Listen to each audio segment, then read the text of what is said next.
অনেক দিন আগের কথা।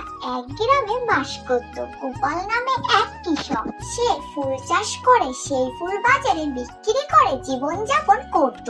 তার ফুল চাষে খুব একটা লাভ হতো না, তাই তার আশেপাশের বন্ধুরা তাকে পরামর্শ দিতে লাগলো সে যেন কৃষিকাজ ছেড়ে দিয়ে ব্যবসা করে। কিন্তু গোপাল কিছুতেই ফুল চাষ ছাড়তে চাইছিল না। এটা তার ভালো লাগার বহিঃপ্রকাশ। সে চেয়েছিলেন এই ফুল চাষ করে একদিন সে অনেক ভালো অবস্থানে যাবেন এবং স্বাবলম্বী হবেন। তিনি মাঝে মাঝে সময় পেলে ফুল চাষ নিয়ে গবেষণাও করতেন। বেশ অভিজ্ঞ ছিলেন তিনি। ফুল চাষও ভালো হতো, কিন্তু সেই ফুল বাজারে বিক্রি করে খুব একটা টাকা উপার্জন হতো না।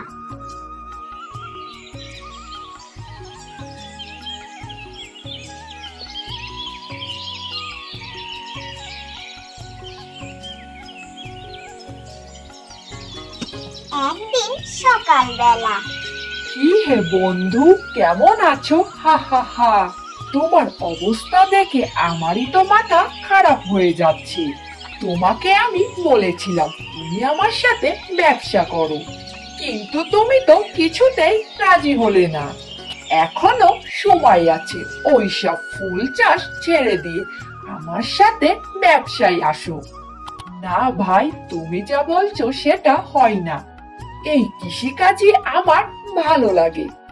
আমি ছোটবেলা থেকে এই কৃষিকাজকে ভালোবেসেছি, আর ফুল চাষটা আমার খুবই ভালো লাগে। লাভ হোক আর না হোক, আমি ফুল চাষ করারই চেষ্টা করে যাব, যাতে ফুল চাষ করে আমি লাভবান হতে পারি। তোমাকে অনেক ধন্যবাদ পরামর্শ দেওয়ার জন্য, কিন্তু এই কাজটাই আমার ভালো লাগে। ব্যবসা আমার খুব একটা ভালো লাগে না। ঠিক আছে, আমি আর কি বলবো তোমাকে, তোমার ভালো তুমি বুঝলে না, আমি আর তোমাকে কি বলবো বলো। এই কথা বলে গোপাল বাড়ির দিকে রওনা হলো। বাড়িতে গিয়ে গোপাল ভাবতে লাগলো তার আর্থিক অবস্থা খুব একটা ভালো নয়। আর্থিক অবস্থা ভালো না করতে পারলে কোনো মতেই সংসারের উন্নতি সম্ভব নয়। তাই তিনি সিদ্ধান্ত নিলেন একটা কিছু করতেই হবে। সে যদিও খুব পরিশ্রমী ছিল, তবু গ্রামের লোকজন তার পরিশ্রমের খুব একটা গুরুত্ব দিত না।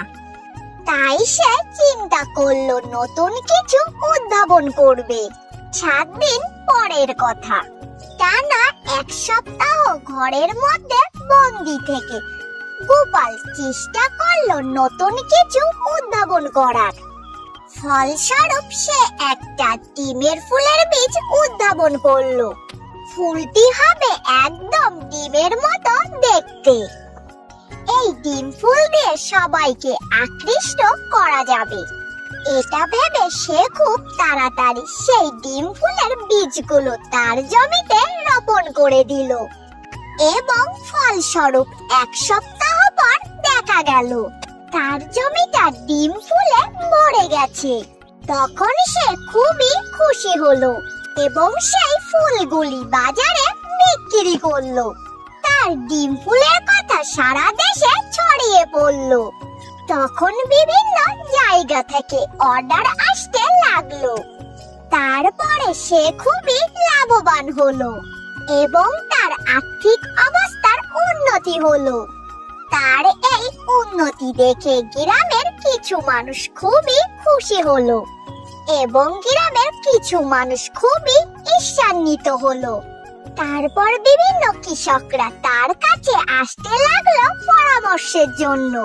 তার কাছ থেকে ডিম ফুলের বীজ সংগ্রহ করে সবাই বেশ লাভবান হলো।